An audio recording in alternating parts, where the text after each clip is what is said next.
It's almost draft season, and I have 2 drafts coming up, so I thought it was time to try a little something different on this channel. Today, we are going to be mock drafting using a new tool in a new app that just dropped from a website you've probably heard of before, RotoWire. They have a draft simulator that makes mock drafting so easy and gives you a ton of information to help you make your picks when it comes time for your real draft. Now, I'm going to be using the website version to do this mock draft, but you can also access RotoWire via their app and do the same thing over there. Now, this here is the NFL Fantasy homepage on RotoWire, but let's go ahead and head over to the mock draft simulator and get started with this mock draft. Here's what it looks like before you begin. You can choose between light and dark mode before you start your draft, and don't get mad at me, but I'm gonna go with light mode because it shows up better whenever we're filming a YouTube video. And now it brings you here to this page to customize your draft settings. From here, you can actually upload or sync your current league, whether it's on ESPN, Yahoo, or whatever fantasy app you like to draft on.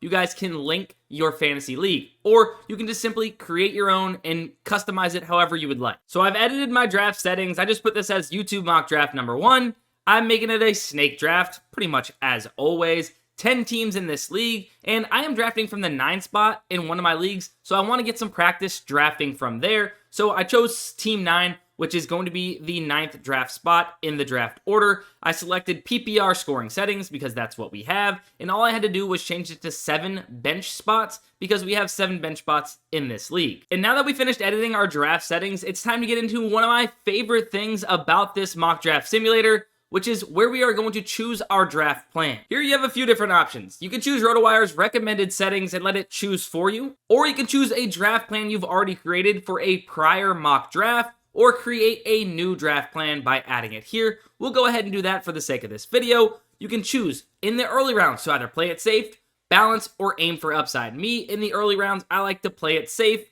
Middle, we'll go with balanced. In late rounds, we want those flyers. We want to aim for upside. So let's continue from there. And now it's going to ask you if you're comfortable reaching for a player you really like. Well, in the early rounds, I'm going to go ahead and keep it as balanced. But in the middle rounds, I oftentimes finding myself between 1 or 2 players, let's say 2 wide receivers. The guy that is ranked first on all of the rankings for the guys left on the draft board for wide receivers might not be the guy I exactly want or believe in for this upcoming season, so I might go the other guy behind him. So I oftentimes find myself getting my guys towards the middle, and then in the late rounds, I will go ahead and just keep it balanced as well. And now to continue building our draft plan, we need to factor in what matters most to us when deciding who to draft based off of all of these different categories. Consistency is one of the top things for me, so I will go ahead and leave that there. But injury risk and age, I don't really mind that much as long as these guys are good. I mean, there could be 30-year-olds still doing great stuff, so that doesn't bother me too much. However, I want to go ahead and make sure we are run versus pass tendency is being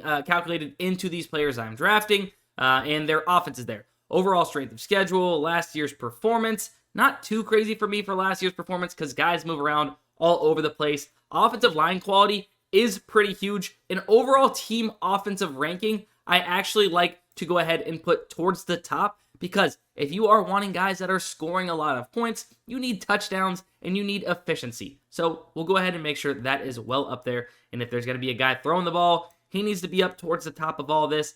Playoff schedule, if you are planning on making the playoffs, which if you're playing fantasy football and you're not, just quit now. It is important that you have a soft playoff schedule when it comes to fantasy football playoffs. So that's going to stay towards the middle top. And then early season schedule, that can stay right around there as well. Bye week conflicts. We'll go ahead and at least put this over injury risk and age, but I can always mitigate that myself and see when their bye weeks are. So this is what I'm going to roll with for this mock draft. You guys can rank these any way you would like. That's going to tailor your draft plan the way you want it. So I hit continue, and now it's asking me who my favorite players are that I would love to draft this year. You can go ahead and select this and add in all the players that you want to target and try to make sure that you are going to get. But for the sake of this, I'm just going to head and skip targets. And here, which players do I not want to draft? Which players are you not excited about? You can also click to add and avoid these players, but for the sake of this video, I am going to skip this as well. And now the last thing you're going to do is customize a draft strategy. So we'll go ahead and click this, and we can either wait down a position if you like going wide receiver heavy and not drafting a running back until the 3rd, 4th round, whatever it might be, you can go ahead and do that. You can script your early rounds, decide which positions you want to target, in these early rounds as well. I typically like to draft a lot of wide receivers, so I'm going to go ahead and not draft a running back until the 3rd round at least. So I went ahead and added in the strategy, and then I hit done, and now we are ready to start our draft. All right, let's hop into it and see how good the 9th draft position is in a 10-team draft. Okay, so the first 8 picks are off the board, and now it's time for our pick, the 9th pick of the draft. And you can see here, these are the suggested picks for us based off the information we fed RotoWire. The way they lay all this out is super easy and clear to navigate. As you can see here, like I mentioned before, the For You page, you can select this for the top quarterbacks in all these different positions, or you can scroll down, best available by position, at each position, the top ranked players, highest upside players by position, and so on and so forth. As you scroll down, it lists all these different players based off of those different titles. Now, I know I said I love my wide receivers, and typically I'll go wide receiver in the first 2 to 3 rounds before I go for my running back, but based off of this and 5 wide receivers going in the top 8 picks, I might have to change and go with a running back. I like Malik Neighbors, I like Brian Thomas and Drake London, but I think it's too good to pass up on Derrick Henry here at the 1-9 spot, and then we have a draft spot just a few picks away, where after Derrick Henry went Achane and Malik Neighbors. So I'm still able to get one of these top wide receivers that were already on the board, and I already got one of those great running backs. So from here, Brian Thomas or Drake London, I don't know exactly who I like more, to be honest with you, but based off of these notes from my assistant GM, which is RotoWire, I'm going to go ahead and read these and maybe make a little bit of a decision based off of that. Projected points, I mean, Brian Thomas has more projected points than Drake London. We see he's the number 1 wide receiver left in the draft board. He is the last wide receiver in his tier. That means he is a tier above Drake London. That sold me right there. I'm going to go ahead and go with Brian Thomas. So that feels good. We got our first 2 picks off the board. We started Derrick Henry and Brian Thomas. We can come down here to board and see the full entire board and how it's been going so far this draft. But if we wanted to check out the rosters, including ours, which is going to be all the way to the far left, we see here that we now have 1 running back and 1 wide receiver and what we need to fill in. Now, I'm typically somebody that likes to punt quarterback, whether that's to the mid or late rounds. I never draft a quarterback super early. However, I think we have potential to pull off something really great here, and despite the scary Terry talks and the contract situation and the possible trade, we might be able to stack Jaden Daniels and Terry McLaurin, gaining this insane duo on our team.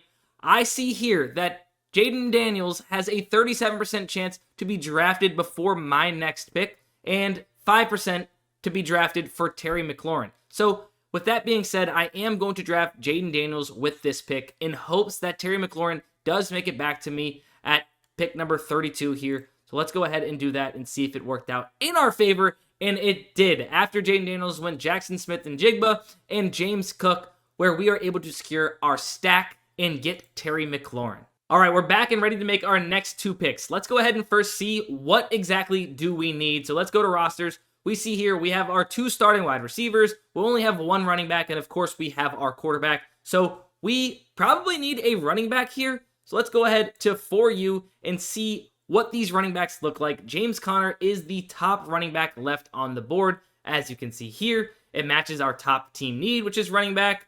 He's the last running back in his tier, which we should probably snag him then if it's going to get bumped down in a tier. And you see Travion Henderson might be a bit of a reach right now, as RotoWire says. So we might not want to do that this early in the draft and save our reaches till a little bit later for that upside. Also, one thing I love about this is if you don't know a ton about fantasy football or where people have moved to or what's going on in training camp, these notes really help. And especially as you're drafting, sometimes you get caught up with bye weeks. Well, this says same bye week as Brian Thomas. Now they're running backs and wide receivers, so it doesn't necessarily matter as much, but you get what I'm saying. And you can get even more on these players if you go ahead and click their player card. On the right side, it's going to pop up with the latest news, their 2025 projections, where they're at on the depth chart, and their schedule here. It's actually really cool to have all this information when you are drafting. With all that being said, yeah, I'm going to go with James Conner as my next pick. And Laporta, DJ Moore go after him.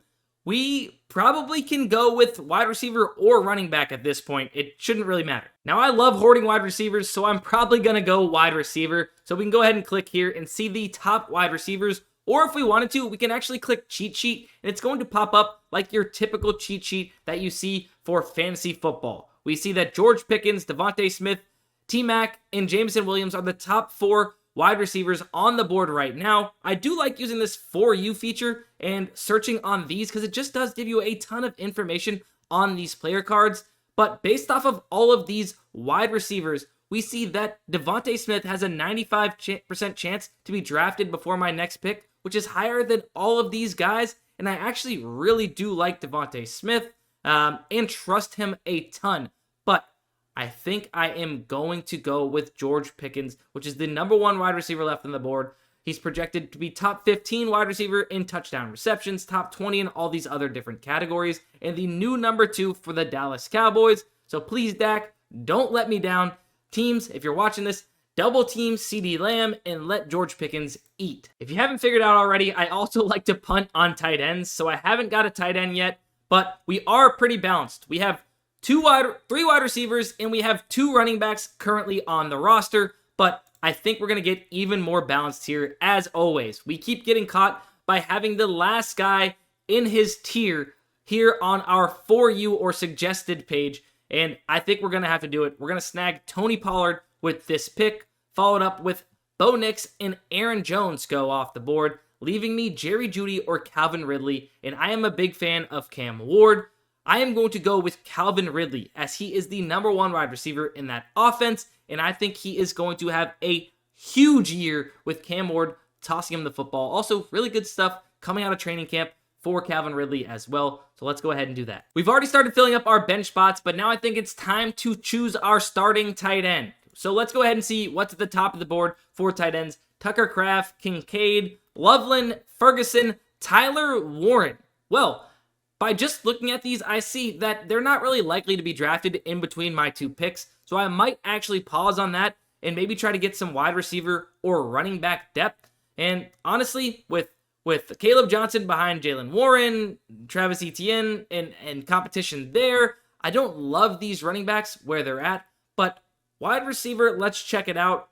I mean, to me, it's pretty cut and clear that Jawan Jennings would be where I want to go. I know he's battling a little bit of a calf strain or calf injury, but if he's ready to go for the season, this would be a great wide receiver for my team. So that's where I'm going to go with that pick. And then we can go ahead and think about now tight end or maybe another running back, as tight ends aren't really likely to be drafted. And honestly, if I could go ahead and get Tyler Warren later in this draft, I would love to do that. So let's go ahead and look elsewhere. Checking out my roster, I'm going to go ahead and say that I should probably get one more running back here, and then maybe we can look to go ahead and get that tight end, backup quarterback in these next few rounds. So let's go running back. Jalen Warren, Etienne, J.K. Dobbins. I mean, these are just kind of ugly. However, Jalen Warren is the RB1 in that offense as of now. Maybe it stays like that. Maybe he gets ate into a little bit by the backup there, which is Caleb Johnson, as I mentioned earlier. So we'll go ahead and ride with that as one of our backup running backs. Guys, I have bad news. Team 1 reached a little bit and snagged Tyler Warren before a bunch of these other tight ends that were up on the board. So we are going to miss out on the guy that we wanted. We should have drafted him. These are these late round flyers that I would really, or mid round guys that I would really like to get my guys. I should have just done it. We all have these regrets in fantasy football where we didn't just go for the guy we really wanted and then he gets picked before our pick comes back up, man. I think I'm going to do it. I think I'm going to go with new, young, and shiny and take Colston Loveland, which is a rookie and technically number 2 on the depth chart behind Cole Kmet. But as they say here in the latest news, you know, they spent a 10th overall pick in the draft on this guy and they put him just a notch below what Brock Bowers was last year. If we can get that type of production out of this guy in a Ben Johnson offense, I would absolutely love this draft pick. Give me Colston Loveland. I did mention we need a backup quarterback, and sometimes in these late rounds, especially at the quarterback position, depending on who your quarterback is of your favorite team, that bias seeps in. Or maybe you're like some guys I play fantasy with, and they don't even draft players on their favorite team, so that way it's not unenjoyable whenever they're watching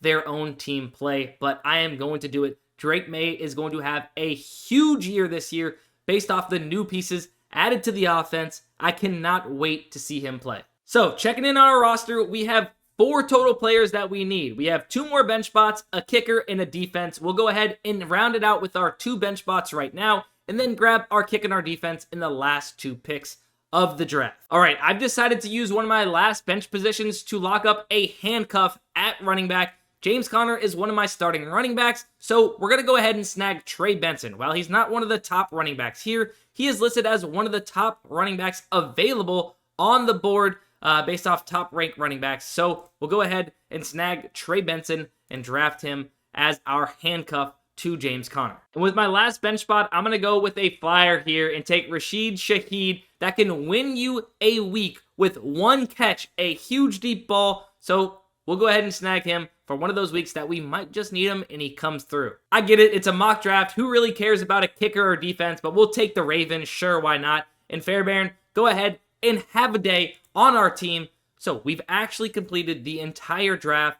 As you guys can see here, we got an A draft grade, 90% out of 100. So an absolute banger of a draft. I don't know about you guys, but I think this team looks really good and could win a 10-man PPR league. Let me know in the comments what you guys think. Would this team win a championship in fantasy football? And one last thing, RotoWire doesn't just stop here allowing you to use this draft simulator. No, whenever you draft your real fantasy leagues, you can use all of these tools while you're drafting your fantasy leagues. And then it will also help you navigate the waiver wire and help you decide what your optimal lineup is week in and week out. So make sure you guys are taking advantage of that. If you do want to check out RotoWire and take advantage of all their awesome fantasy football tools, use code YouTube15 and you'll get 15% off your subscription.